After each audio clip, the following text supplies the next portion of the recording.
Olá, tudo bem com você? Estou de férias aqui em Santa Catarina, Criciúma, na casa da minha mãe, visitando minhas irmãs, minha família, e estou gravando esta lição, este vídeo, o comentário da lição, aqui no pequeno jardim que minha mãe cultiva em frente à casa dela. Atrás tem um quintal também com árvores frutíferas, local muito agradável.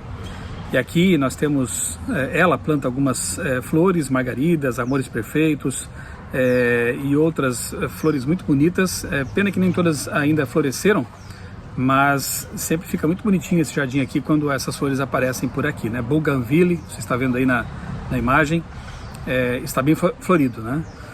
É uma alegria sempre estar aqui com a minha família, quando posso, né? Especialmente nesse momento do fim do ano, quando a gente se reúne, atualizamos as conversas, conversamos, oramos juntos, é sempre muito bom. Espero que você também tenha seus momentos especiais com a sua família, cultive seus relacionamentos, isso é muito importante. Esta é a última lição do trimestre, também a última de 2024. Né? Nós estivemos estudando ao longo dos 3 meses o maravilhoso Evangelho de João. Que livro lindo, que texto, que revelações, que conteúdo maravilhoso. Falei algumas vezes, repito aqui, é de uma testemunha ocular de primeira grandeza, João, que viveu sempre muito próximo de Jesus, e ele então conta pra gente daquilo que ele experimentou na vida dele. O propósito é mostrar Jesus como Deus, o Messias, o Salvador. Todas as conversas que João registrou, as histórias, os milagres, têm esse objetivo principal de exaltar o Cristo Deus, o Cristo eterno, o Verbo eterno, aquele que criou todas as coisas, aquele que nos salva e prometeu voltar. Todas essas promessas estão contidas aqui no Evangelho de João. Antes de nós irmos então para a recapitulação do tema, deixa eu já mostrar para você aqui as lições do próximo trimestre. Estou aqui com a lição de adultos e a dos jovens. A lição dos jovens tem como tema metanoia. Bem-vindo à renovação da sua mente. Uma lição fantástica sobre saúde emocional, a importância do cultivo da mente, dos pensamentos, lição que vale muito a pena ser estudada. E a lição dos adultos tem como tema o amor e a justiça de Deus. Aqui está. Muito bom também esse tema. O autor John Peckham, ele tem um livro publicado pela CPB sobre a ira de Deus, sobre a questão do sofrimento. É um livro muito bom. E é um autor que foi escolhido a dedo para escrever os temas deste trimestre. Quando os temas das lições de adultos e jovens não são os mesmos, né, como aconteceu no trimestre que estamos encerrando, João, eu geralmente digo assim, olha, que tal você estudar as duas? E você assim vai aprender 2 temas muito importantes para a sua vida espiritual. É o caso aqui desse trimestre que começa então em janeiro, né? Hoje é dia 25 de dezembro de 2024. Estamos nos despedindo dessa lição aqui, que pena, né? Foi muito boa, mas ficam os ensinamentos, né? Ficam as lições espirituais. Eu gosto de, sempre que encerro uma lição, voltar aqui ao índice, né, o sumário aqui, e dar uma boa olhada, uma boa reolhada nos temas, tentar lembrar daqueles conceitos mais importantes, e sempre peço a Deus que Ele fixe essas verdades em minha mente e que elas tenham efeito prático em minha vida, no meu viver diário.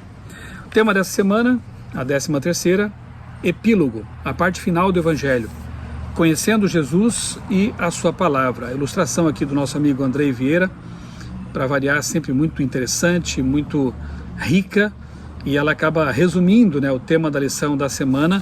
Temos aqui um senhor, um jovem, entrando, a Bíblia está aberta como se fosse uma porta, sobre a cabeça dele o Espírito Santo iluminando os pensamentos, e ele abandonando ali uns óculos, né? Ou seja, abandone as cosmovisões humanas, a teologia humana, a lição fala disso, né? Teologia humana, pensamentos, filosofias humanos falhos, limitados, e adote como sua cosmovisão a palavra de Deus. Faça da Bíblia os seus óculos conceituais, que você enxergue a realidade por meio das lentes que Deus nos oferece através da sua palavra, a Bíblia Sagrada. Desenho muito interessante e, para mim, de novo, né, resume bem o tema da semana. Aqui na introdução, nós temos como verso principal, o verso para memorizar, João 5,39, que diz assim: Vocês examinam as Escrituras porque julgam ter nelas a vida eterna, e são elas mesmas que testificam de mim. Eu já mencionei isso em outra ocasião e agora repito que aqui Jesus não estava usando o imperativo, não está dizendo assim, examinem, vocês têm que examinar. Ele estava, na verdade, constatando uma realidade e mostrando que as pessoas que estavam fazendo isso estavam vivendo em erro. Qual é o caso aqui? Jesus falando para líderes judaicos, dizendo assim, vocês examinam as escrituras, e isso está certo, obviamente, não tem nada de errado com isso, né? Porque pensam que elas têm a vida eterna, e de fato elas têm, a Bíblia traz para nós a vida eterna. Mas não querem vir a mim que sou a vida eterna. Esse foi o complemento da fala de Jesus. Então é um paradoxo, né? Pessoas que examinam, leem, estudam a Bíblia, não querem ir àquele que é o personagem central da Bíblia, que é Jesus Cristo. Eu diria que existem dois paradoxos, assim, curiosos, né? O primeiro é esse. Pessoas que leem a Bíblia como se fosse apenas um livro qualquer, como se fosse uma coleção de histórias, de curiosidades, mas não se permitem um encontro real com o personagem central da Bíblia, que é Jesus Cristo. Se você lê com atenção, e eu já li algumas vezes a Bíblia Sagrada, dezenas de vezes, você percebe que do Gênesis ao Apocalipse, o personagem principal da Bíblia é Jesus. Quer seja por meio das profecias que apontam para ele, ou do Novo Testamento, no caso, dos evangelhos, das cartas apostólicas, que apontam diretamente para Jesus ou contam, né, coisas da vida dele. Então a Bíblia está carregada, né, de conceitos, de verdades, de histórias, de tipologias, profecias, promessas, salmos, que apontam diretamente para Jesus como nosso Messias, o nosso Salvador. Então realmente é curioso e paradoxal que haja pessoas que leem a Bíblia e deixam de perceber esse aspecto, que é o mais importante. Jesus é o centro delas, das Escrituras. O outro aspecto paradoxal disso é que há pessoas que dizem assim, eu gosto de Jesus, mas não gosto da Bíblia. Como assim, né? Não existe isso. Porque quem testifica de Jesus é a Bíblia. Pessoas que não leem a Bíblia e dizem crer em Jesus, a pergunta é, em qual Jesus elas creem? No Jesus verdadeiro, revelado na Bíblia, por meio dos seus autores inspirados, ou em um Jesus idealizado, criado na mente delas, ou até contaminado por ideologias humanas, um Jesus meramente humano, um Jesus meramente filósofo, um Jesus meramente profeta, ou até pior do que isso, um Jesus revolucionário, um Jesus político, coisa parecida. Pessoas que dizem que gostam de Jesus, mas não gostam da Bíblia, não sabem do que estão falando. Não saberiam conceituar, definir quem é esse Jesus, porque ele foi criado na mente delas com base talvez em informações colhidas aqui e acolá, talvez de alguns autores humanos que escreveram sobre Jesus, mas que não o conhecem de fato, porque se você quer conhecer Jesus, examine as Escrituras. Elas é que testificam dele. Hoje podemos correr o mesmo risco de escutar ou até mesmo ler a palavra de Deus, mas não a ouvirmos de fato, não permanecermos nela, não obedecermos a ela.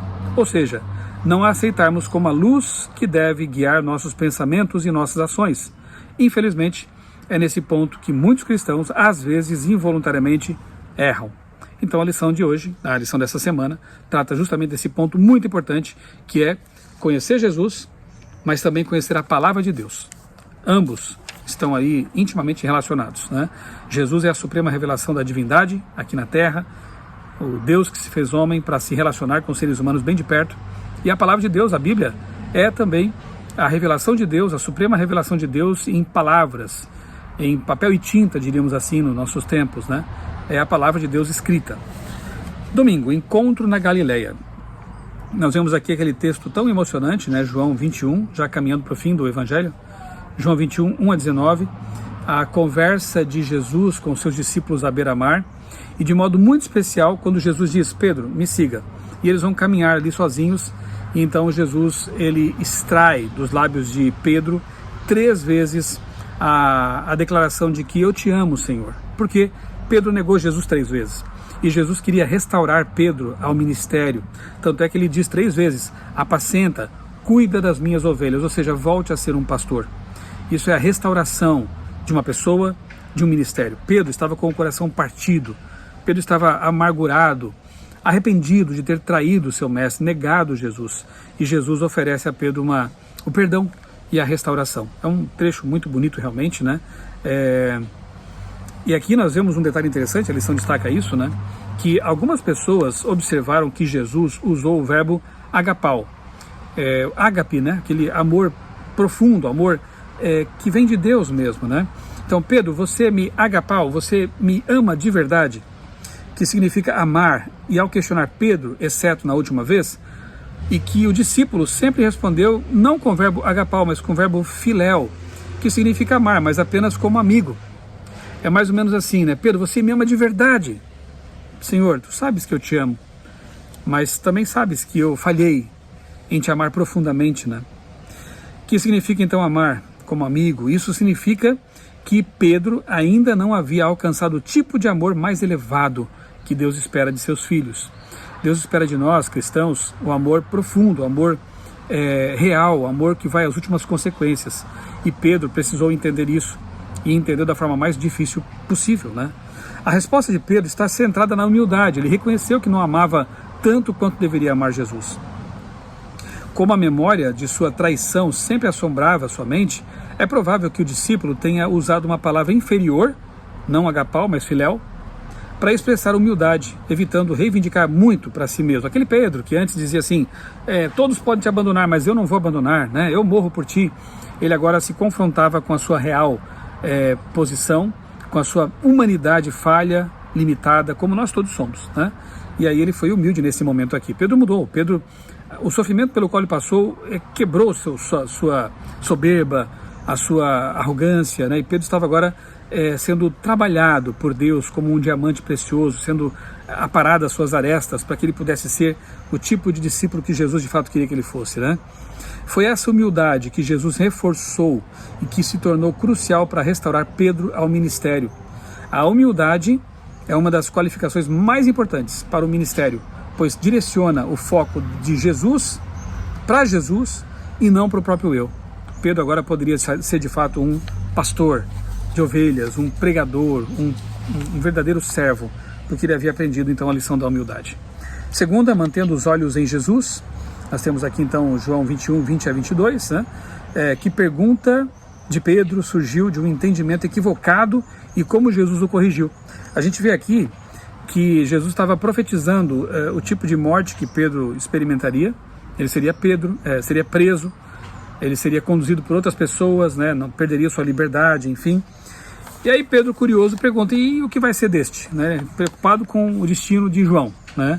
O que vai ser dele? O que vai acontecer com ele? Jesus redireciona a atenção do discípulo para uma questão mais importante, seguir a Cristo, sem se preocupar com o que aconteceria com o outro. Jesus diz, o que importa para você o que vai acontecer com ele, né? Tipo assim, preocupe-se com a sua salvação, com a sua vida, com a sua comunhão comigo, e deixe que eu cuide das pessoas, cuide da salvação dos outros, né? Mas a fala de Jesus, quando ele fala assim, se eu quiser que ele fique até que eu venha, essa frase de Jesus fez com que se criasse uma lenda, digamos assim, de que João nunca morreria, né? Mas na verdade não era isso, né? Eu entendo que na verdade Jesus de fato apareceu para João antes da segunda vinda de Cristo, antes da ressurreição de João, lá em Patmos, lembra? Quando João foi preso, ele estava lá então na ilha de Patmos e ali Jesus aparece em pessoa para ele e ele recebe a revelação do Apocalipse. Então, o que importa a vocês se eu quiser que ele permaneça até que eu venha? Eu entendo que Jesus de fato veio e apareceu para João numa segunda vez, né? Antes da segunda vinda gloriosa de Cristo, Jesus apareceu para João lá em Patmos, né? A lenda que João procurou corrigir aqui, inclusive no finalzinho do seu evangelho, estava errada. Ele morreria, ele não foi trasladado, não foi arrebatado e não permaneceu até a segunda vinda de Cristo, que seria muito estranho, né? Porque a segunda vinda não aconteceu ainda. Então, João corrige esse entendimento equivocado e eu entendo que, de fato, Jesus apareceu para ele lá em Patmos, ok? Vamos à lição de terça-feira, Luz e Trevas. E a lição traz aqui vários textos do Evangelho de João, uma recapitulação de textos que a gente já viu, né? Capítulo 1, 4 a 10, 3, 19 a 21, 5, 8, 9, 11 e 12, né? Alguns versos desses capítulos aqui, que contrastam a questão da luz e as trevas, né? Como simbologia da presença de Deus que ilumina a vida, que espanta o erro, espanta o pecado, com as trevas como símbolo de ausência de luz, nesse sentido. Ou seja, ausência de Deus, ausência de iluminação.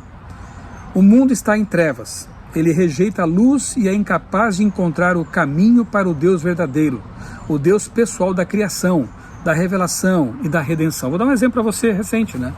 Uma comissão aqui no Brasil, eu não sei como é que isso vai andar agora daqui para frente, se ainda vai passar pelo Senado, pela Câmara, enfim, mas uma comissão do governo aprovou o aborto até 9 meses de gestação para crianças, meninas, né, 14 anos aí por aí, que tenham sofrido algum tipo de abuso, né, abuso sexual no caso. É uma decisão bastante complicada. A nossa legislação já permitia, por exemplo, aborto em caso de má formação fetal, ou risco de morte para a mãe, ou até em caso de estupro, ficando por conta da consciência da família, da pessoa, da menina, da mulher, né, que tenha sofrido esse crime, né, do estupro. Então já havia na legislação brasileira previsão para esse tipo de situação de exceção, digamos assim. Mas agora o que essa comissão do governo aprova, ou recomenda, né, é que até os 9 meses um bebê pode ser abortado, no caso de abuso sexual de um menor, e sem a necessidade de os pais aprovarem isso aí. Então, uma adolescente pode ir até um hospital e já há médicos passíveis de punição porque se recusam a fazer isso, e mesmo com a gestação bem avançada, ela pode solicitar um aborto e isso poderá ser feito. 9 meses de idade, um bebê totalmente viável. Sendo que a gente sabe que há filas de adoção, para adoção, né, de casais, de pessoas que querem adotar bebês. E aí, qual é a diferença de você matar um bebê com 9 meses dentro do ventre de uma pessoa, de uma mulher, ou então matá-lo fora do ventre, né? Eu acho que ambos são assassinato, né? Quando você mata deliberadamente uma pessoa, um ser humano já formado, já é viável. Então o Brasil está caminhando nessa direção, lamentavelmente. Alguns até comparam, né, com o novo Moloque, né? O Deus que no braço do qual criancinhas, bebezinhos eram sacrificados. Então imagine o número de assassinatos que serão cometidos, né, em nosso país, e me diga se realmente este mundo, este país não estão em trevas. As trevas morais, trevas do pecado, trevas da ignorância. É triste ver esse tipo de coisa acontecendo ao nosso redor, em nosso mundo, em nossa geração. Somente Cristo revelou o Pai de modo perfeito e definitivo. O verbo grego usado nesse verso é exegomai, que significa interpretar, explicar ou expor. João mostra Jesus como mensageiro celestial, o qual explica o que significa conhecer o Pai. Somente por meio de Jesus conhecemos verdadeiramente a Deus. Eu até já disse isso uma vez, mas eu repito aqui, né? Tem uma música muito bonita, a melodia muito bonita, mas a letra eu creio que poderia ser bem melhor, porque ela diz assim: ninguém explica Deus. Se nós pensarmos no Deus transcendente, Criador do universo, todo-poderoso, de fato, a nossa mente não alcança, né? Deus, Criador. Mas Deus se fez explicar na Bíblia, pelo menos o suficiente para que nós possamos compreendê-lo.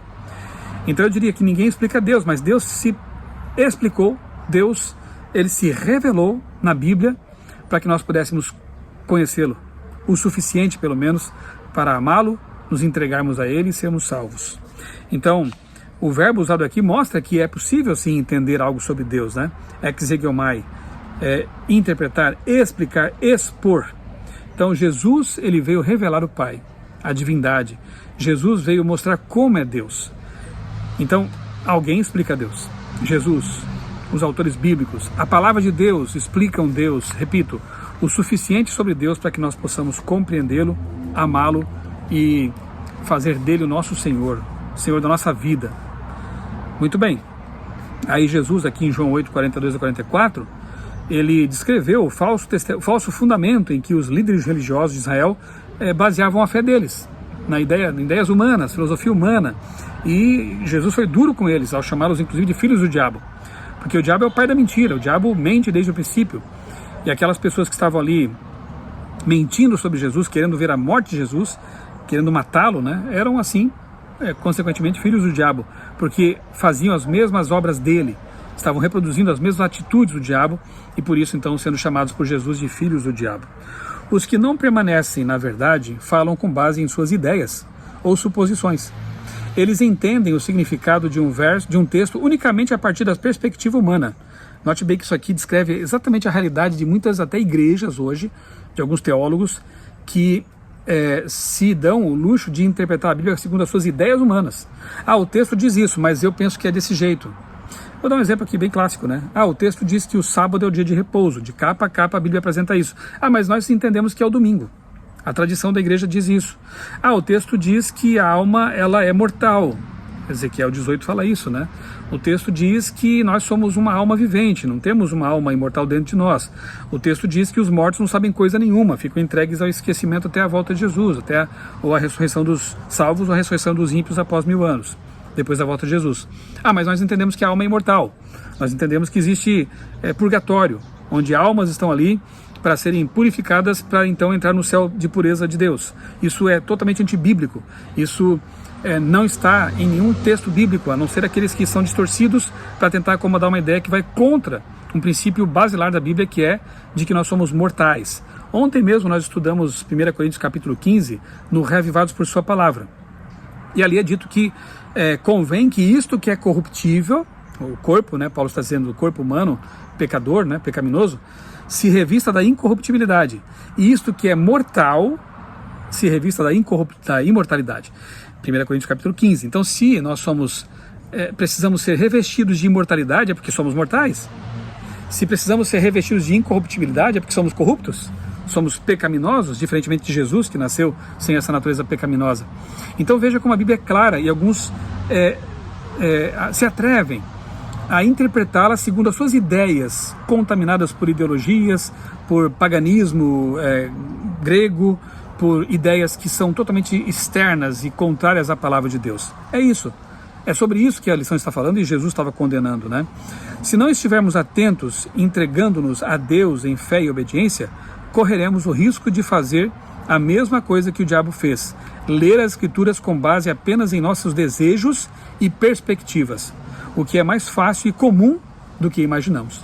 Alguns conseguem ver na Bíblia ideologias ou teologias como a teologia queer, por exemplo, que apresenta ali um terceiro sexo, digamos assim. Não, a Bíblia só apresenta homem e mulher, macho e fêmea, Deus os criou. Mas há pessoas que apresentam uma teologia totalmente diversa daquela que está na palavra de Deus e acham que isso aí está correto, né? Como você geralmente reage às verdades que desafiam suas ideias ou estilo de vida? De que maneira você deveria responder a essas verdades? Distorcendo as verdades, adaptando as minhas ideias ou alinhando minha vida às verdades reveladas? Essa é a questão, né? E isso separa grandemente os cristãos que se pautam pela Bíblia daqueles, por exemplo, cristãos progressistas ou cristãos da teologia da prosperidade e outras mais. Porque esses distorcem a Bíblia para se acomodar, para acomodá-la às suas ideias, convicções e posições. O cristão verdadeiro, ele pergunta a Deus: Senhor, o que queres que eu faça? Como devo viver? Como viveremos? Né? Como tem um texto na Bíblia também que traz isso aí. Então, essa é a pergunta do cristão. O que faremos? Se vocês me amam, guardem os meus mandamentos, disse Jesus. Obedeçam a Bíblia, sigam a revelação, não tentem picotá-la, moldá-la, atualizá-la ou coisa parecida. Quarta-feira, teologia de cima ou teologia de baixo. Vai na mesma linha, né, da lição de terça-feira. Aqui nós vemos então um problema que levou o oficial ali até Jesus. E qual era a verdadeira questão envolvida, né? A doença do filho. Ele queria que Jesus curasse aquele filho, mas a questão envolvida realmente era a fé, era a confiança. Então, a teologia de baixo estabelece critérios e padrões em relação a Deus e sua palavra. As ideias humanas, embora falíveis, limitadas e subjetivas, acabam se tornando a autoridade final na interpretação da palavra de Deus. Que armadilha é essa? A teologia do alto, por outro lado, reage com fé, assumindo desde o início a crença em Deus e sua palavra. Quando a Bíblia é aceita pela fé, ela se torna sua própria intérprete. Nosso guia para compreender e interpretar as Escrituras deve ser a visão bíblica de mundo, em vez das filosofias humanas. Pontos de vista humanos devem estar sujeitos à palavra e não o contrário. Ouvir a palavra vai além de absorver informações. Significa fazer a vontade de Deus. Essa é a resposta ativa à palavra. Se alguém decidir fazer a vontade de Deus, saberá se o meu ensino vem de Deus ou se falo por mim mesmo. João 7,17. Ouvir e praticar a palavra de Deus é uma expressão de amor a Ele. Se alguém me ama, guardará a minha palavra, e o meu Pai o amará. E viremos para Ele e faremos nele morada. E a lição de quarta-feira é encerrada aqui com uma pergunta bem pertinente que diz assim: qual é a relação entre o amor a Jesus e a obediência? Por que qualquer suposta obediência que não esteja fundamentada no amor corre o risco de cair em legalismo? Então nós temos aqui dois pontos perigosos, né, digamos assim. Primeiro é achar que o amor justifica tudo e que o amor justifica até a desobediência. Isso é errado, totalmente errado, né? Isso é relativizar a verdade e não é amar de verdade. Agora, quando eu tento obedecer sem que isso seja movido pelo amor a Deus e ao próximo, eu me torno um legalista, eu me torno um fundamentalista do tipo que ama mais a letra do que as pessoas, do que a Deus. Então é importante que nós entendamos esse conceito tão básico na Bíblia, né? Que o amor, ele se expressa por meio da obediência também. Que a obediência, ela deve ser fruto desse amor a Deus, desse reconhecimento de que Ele nos amou, de que Ele morreu por nós, de que Ele nos salvou do pecado e de que vai voltar e restaurar esse planeta para ser nossa morada eterna. Então, amor e obediência devem andar de mãos dadas. Separados, se tornam ou mero emocionalismo vazio ou legalismo árido. Não se esqueça disso, né? Obediência por amor. Quinta-feira, então, encerrando a nossa lição, permanecendo em Jesus. E aí aquele texto, né, que nós conhecemos tão bem, João 15, de 1 a 11, a parábola da videira. E aqui Jesus menciona várias vezes a palavra permanecer. Não basta ir a Jesus uma vez na vida e pronto, né? Não cremos no calvinismo, na predestinação calvinista, uma vez salvo para sempre. Não cremos nisso. Nós cremos que precisamos alimentar uma relação com Jesus constantemente. Nós cremos que andar com Deus e manter comunhão com Jesus é uma decisão diária. Todos os dias eu decido estar com Jesus. Todos os dias eu decido viver com Jesus. Por isso que o verbo usado aqui, por Jesus nessa parábola, tantas vezes é permaneça. Se o galho permanecer conectado com a videira, ele vai produzir fruto. Ele vai ter vida, né? A seiva vai correr por seus capilares. Assim também é conosco, né? Nós, se mantivermos nossa comunhão constante com Jesus, teremos vida em nós, porque a vida de Deus é transferida para nós. Nós vamos frutificar em boas obras. Elas serão consequência da salvação e não a causa dela. Permanecer em Jesus é vital. E é interessante que a lição ela tenha escolhido esse tópico, né, para encerrar o tema do trimestre. Porque durante um trimestre nós estudamos sobre Jesus no Evangelho de João, nós estudamos sobre histórias maravilhosas, sobre diálogos fantásticos, profundos, com várias pessoas. Nós presenciamos milagres, sinais de Jesus e nos encantamos por Jesus, o Jesus de João, amigão de João, né? Mas o que se diz para alguém que uma vez se encantou com Jesus? Permaneça nele. Não solte as mãos de Jesus, né? As mãos de Jesus. Viva em comunhão íntima por meio da leitura da palavra, da oração, da frequência à igreja, da missão, dar estudos bíblicos, pregar o evangelho. Tudo isso são formas de mantermos a nossa comunhão com Jesus. Ande com Ele, pense nele, converse com Ele constantemente. É isso que se espera de alguém que tenha se apaixonado por Jesus, se encantado com Jesus. Mais importante do que casar-se é permanecer casado. Então, mais ou tão importante quanto ir a Jesus uma vez para ser salvo, é permanecer em Jesus num relacionamento de salvação, salvífico, de comunhão, de santificação. Que os princípios que aprendemos nesta lição, que focalizou o Evangelho de João, permaneçam em nossa mente, em nosso coração, e que você e eu tenhamos uma comunhão profunda com Jesus, de maneira que quando Ele vier, Ele nos leve para morar com Ele para sempre. Vamos orar? Querido Deus, bondoso Pai, obrigado, Senhor, por mais essa lição da Escola Sabatina. Obrigado pelos temas importantes e profundos que nós estudamos ao longo deste trimestre. Ajuda-nos, Senhor. Dá-nos disposição para sempre dedicar tempo à Tua Palavra, porque nela encontramos Jesus, o Jesus verdadeiro. E que essa comunhão com Jesus se fortaleça cada dia mais, de modo que quando Ele voltar nas nuvens dos céus, em breve, nós subamos com os salvos, para nos encontrarmos com Ele e nunca mais nos separarmos. Dá-nos a tua paz, obrigado por este ano que está se encerrando. Abençoa o próximo ano, 2025, seja um ano de muita comunhão contigo, de muito preparo para a volta de Jesus. É o que nós te pedimos, em nome dele, nosso Senhor e Salvador Jesus Cristo. Amém. Um abraço para você, Deus abençoe grandemente a sua vida, a sua família, e eu lhe desejo também um ano novo muito abençoado, de muita comunhão com Jesus.